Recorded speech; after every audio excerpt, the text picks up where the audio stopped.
we talking about practice. Not a game, not a game. We talking about practice.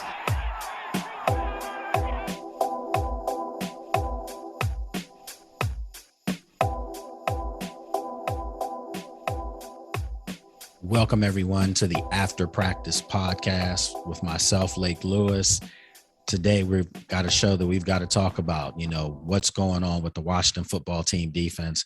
A lot of people are asking me, texting me, calling me, friends, family, they're upset. Lake, what's going on with this team? I can't answer the question, to be honest with you, but I know someone who could.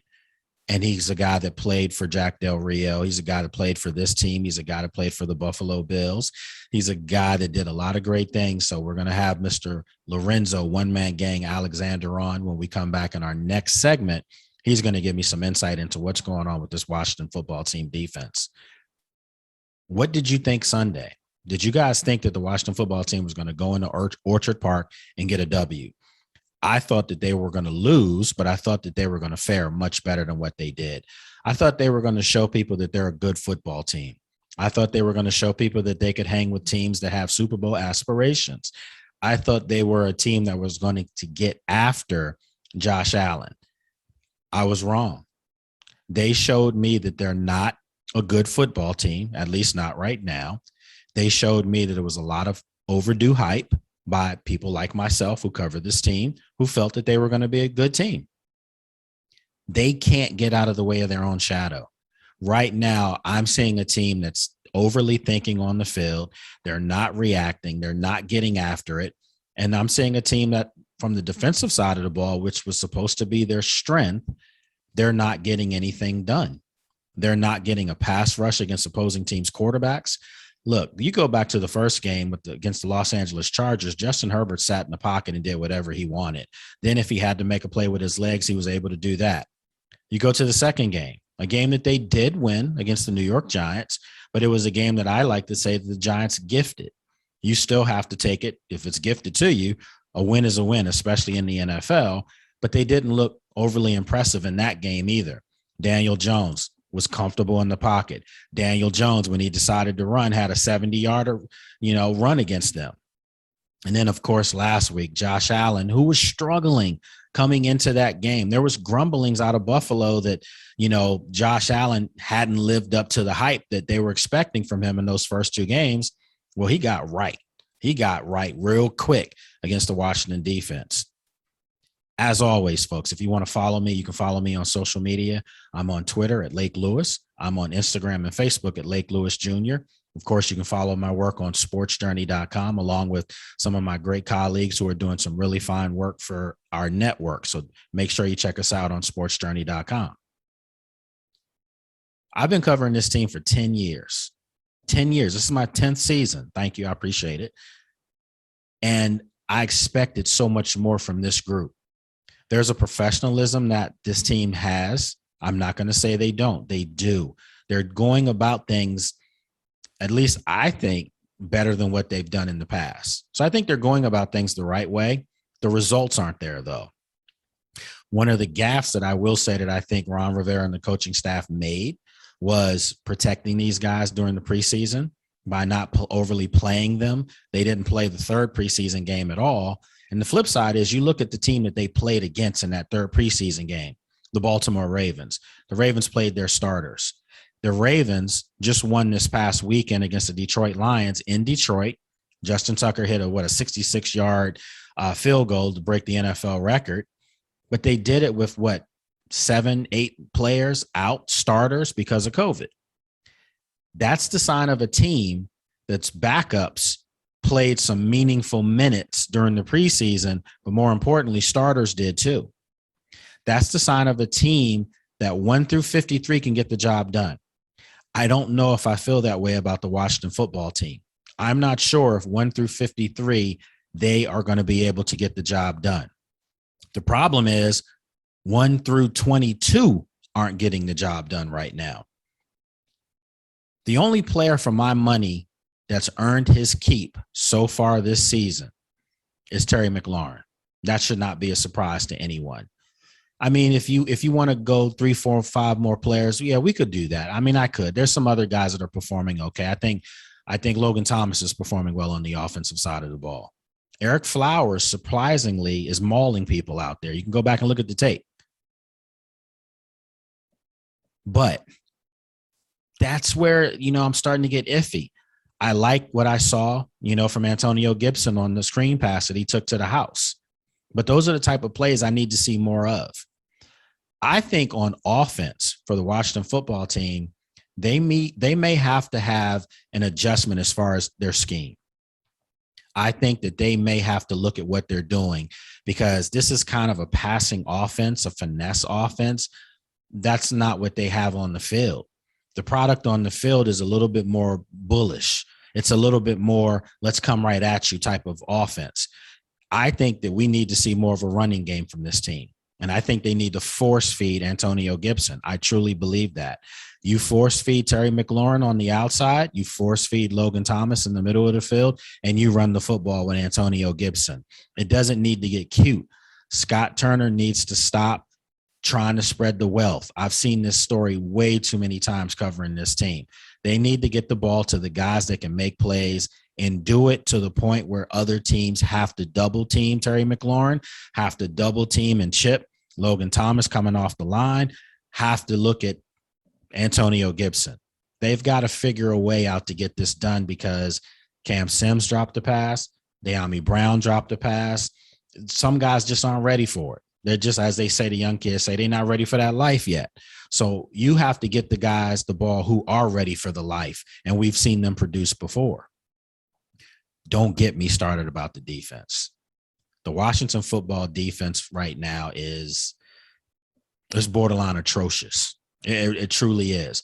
And guys don't like to hear us saying that about them, and they get in their feelings and all that stuff. Well, so what, man? You should be in your feelings, because you stink as of right now the way you're playing football. And your coach, as far as your defensive coordinator, stinks as far as the way he's calling the games. You don't believe it from me? Like I said, one man gang is coming on. Lorenzo Alexander, you'll get his thoughts on this. You'll see how he feels about this Washington defense.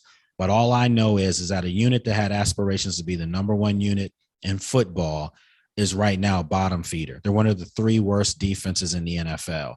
Teams right now look at the Washington defense and don't say, man, what are we going to do against them? They're looking at them now like, man, I can get right against this group. I can get my stats up. I can get my game back on track. If you're the Atlanta Falcons right now, Matty Ice and company, they're thinking to themselves, man, we're gonna put up 400 yards passing on these guys. They can't cover anybody. And it's a bad look for a team with that kind of talent. I tweeted out yesterday, I don't want to hear anything else about 4 first-rounders on that defensive line, because they're not playing it.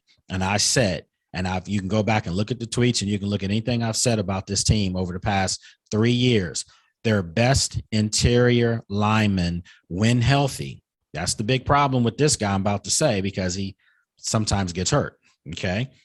It's Matt Ioannidis. Matt Ioannidis is their most complete interior lineman. By the way, Matt Ioannidis was out Sunday, and it showed. They had no push against Buffalo's offensive line. They couldn't get a consistent pass rush. They couldn't stop the plays from going to the edges too, which is a surprise, because you have Chase Young and Montez Sweat, 2 fast outside guys.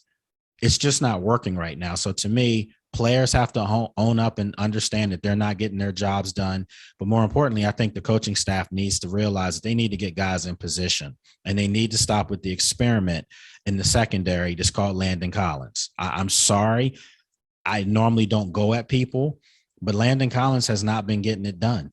He just hasn't. And I know he's coming back from an injury, but before I throw the young man under the bus, I'm going to say this. Perhaps he's not being utilized right. If you know, and I know, and everybody on that field knows that Landon Collins can't cover anyone, why is he being asked to cover anyone? Okay. Landon Collins needs to be in the box. He needs to be close to the line of scrimmage. He needs to be like, back in a couple years back, they had Mark Barron, was one of those hybrid linebacker safety guys close to the box. That's where he needs to play. The problem is it's stunning the development, in my opinion, of Cam Curl. You go back to last year, Jeremy Reeves and Cam Curl, to me, had solidified the play in the secondary by being the two backstops that were doing really well. Well, the team decided to go away from Jeremy Reeves. They released him. He's on the practice squad still, but he should be up. He should be playing. They decided in a shocker to get rid of Jimmy Moreland so that Kendall Fuller could be on the field more. And Kendall Fuller's not playing good football. Let's call it like it is. So you go away from two young players that helped you solidify your secondary last year for veterans that you're paying money to. And I hope that this organization is not going back to the old days of how they did business, where if you had a certain amount of money on your contract, you were going to play hella high water. I hope that's not what they're doing, because if that's the case, they're going to lose. They're going to lose games. Ron Rivera said they're going to put the best players on the field. Well, I'm sorry, Landon Collins is not one of your best 11 defensive players if he's struggling. If you can find a way to make him look better and put him in better positions, I'm all for it. I won't say anything about him. But until that day comes, he's struggling in what you're asking him to do, so there has to be a better fix there. So the Washington football team needs to figure it out before Sunday, because if they lose this game and go to 1-3 on the season, your first quarter of a 17-game now season, if you're 1-3 and you see what you have coming in the building, that doesn't bode well. So look, hey, lights went out on me. We got to take a break. When we come back, I'm going to have my good friend Lorenzo Alexander joining me to break down the Washington football team and what's going on. Hang tight. You're listening to the After Practice Podcast.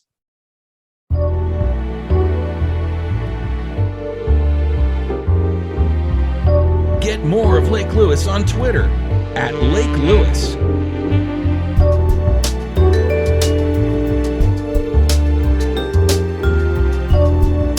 Welcome back, everybody, to another segment of the After Practice Podcast.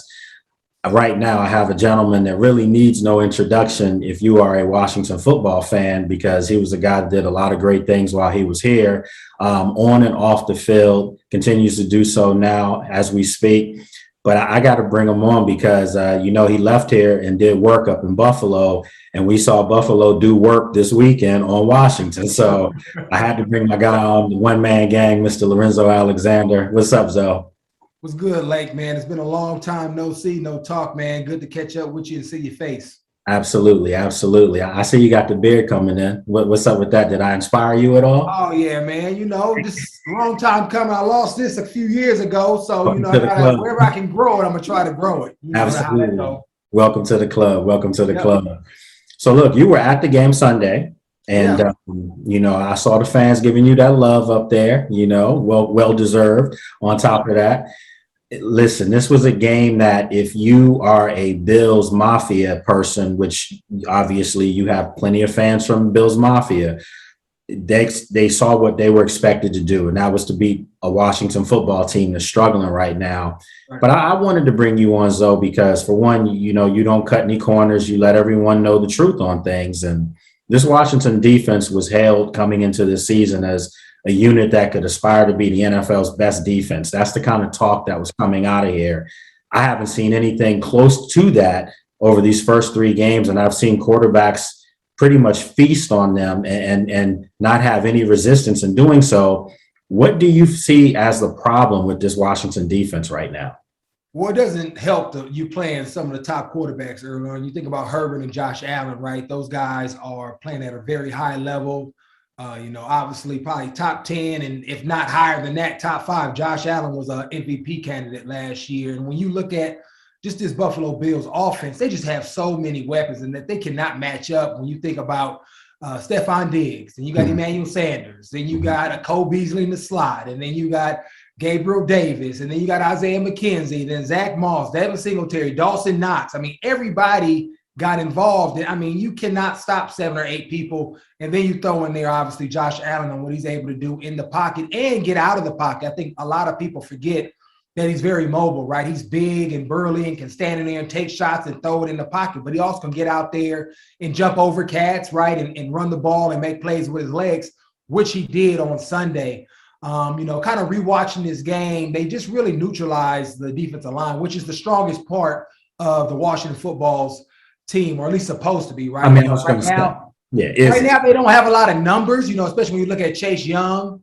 But I think that's because they're really focused on Chase Young, chipping him, sliding the protection to him, and then defensively, Chase Young and that defensive line, I don't think work well yet collectively. Right. I mean, throughout the game, I saw people, pushing the pocket, but then they didn't have contain. I saw Chase Young, turn the corner and Sweat turn the corner, but nobody was pushing the pocket.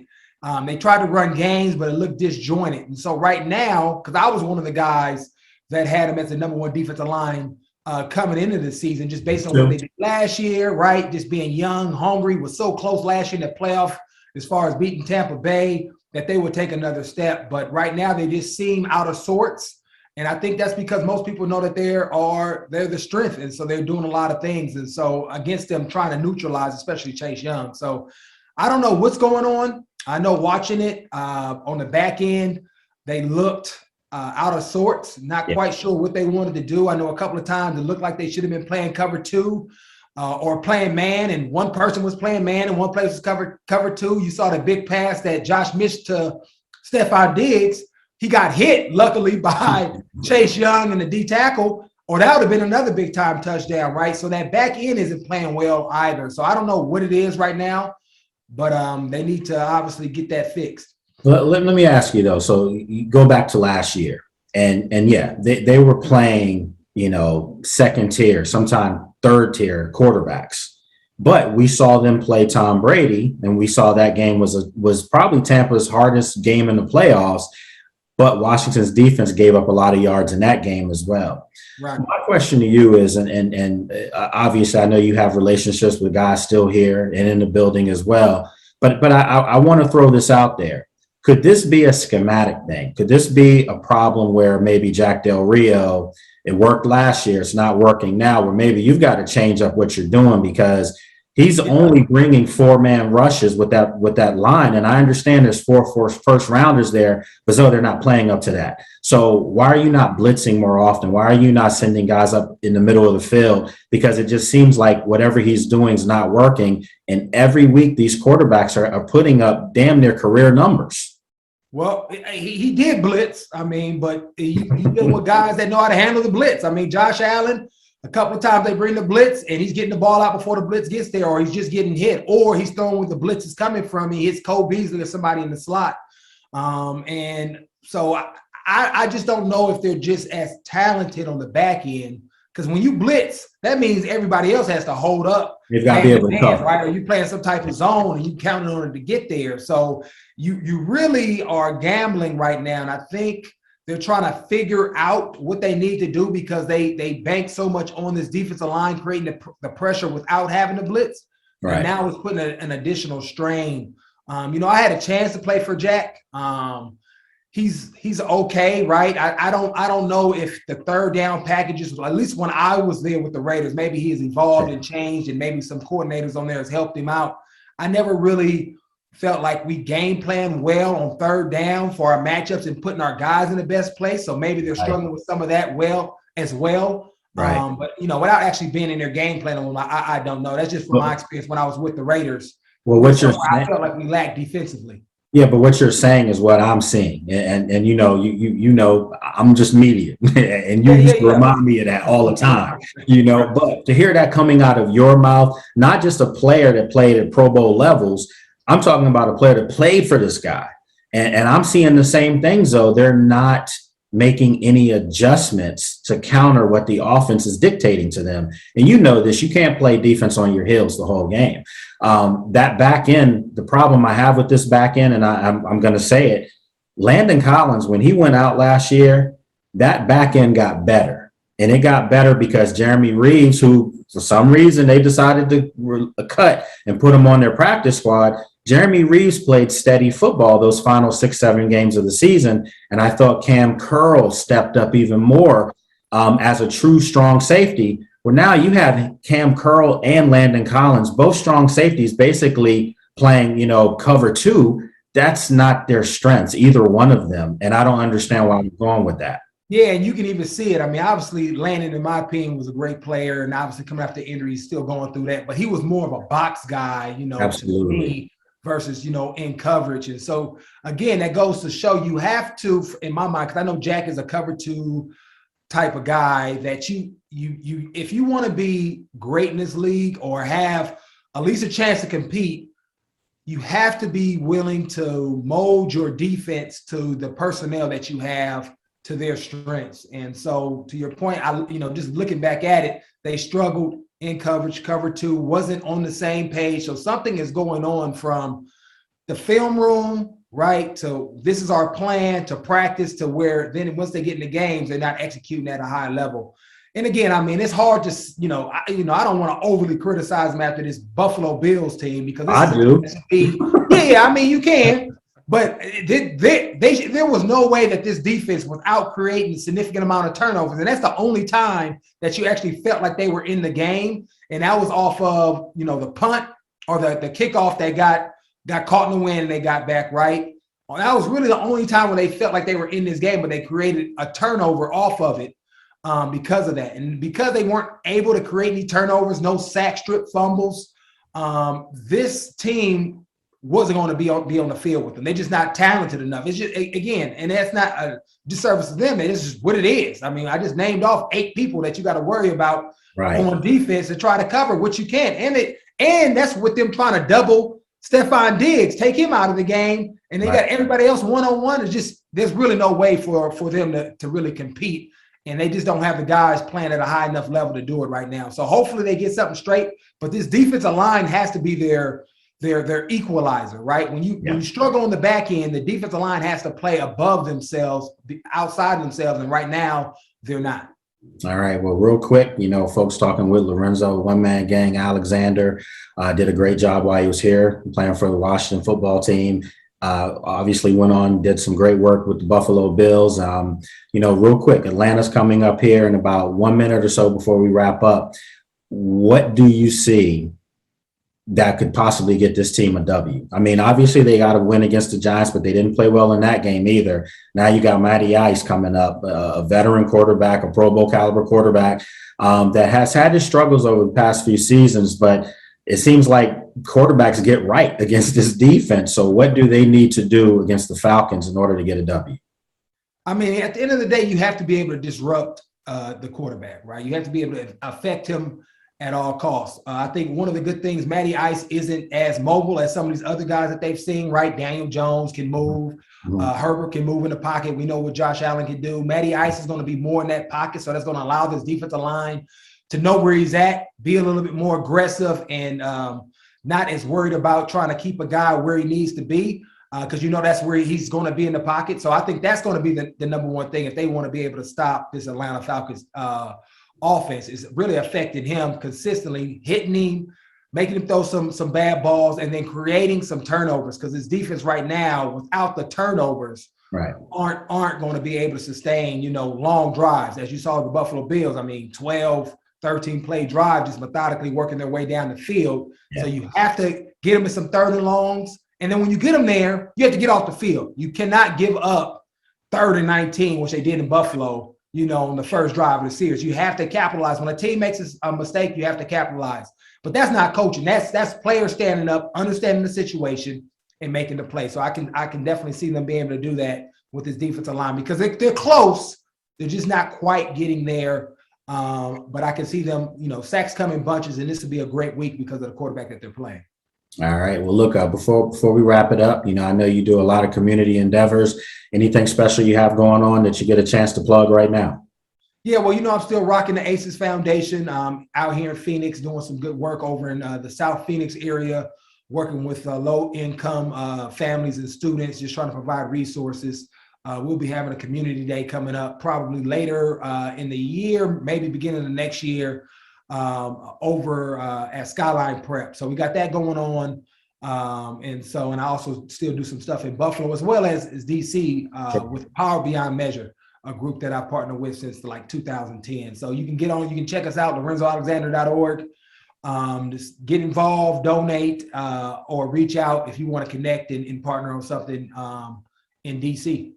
All right. Well, look, my friend, I see you got that Warriors shirt on. You know, I like that. I'm always repping wherever I'm from. You know, the baby. You know, people thought I was just repping this because they was winning championships. Even when we down, I'm still from the town, baby. Yeah, my dude is from there, so I get it. I get it. I think they're gonna make a strong run at that thing this year. Don't sleep on them. Yeah. Get Clay back, baby. That's gonna make a big difference. As always, man. It's good talking with you, bro. You look good. I do. I like the beard, man. Keep that going. Keep that going. I appreciate that, man. Need more people in the club. Yeah, I learned from the best.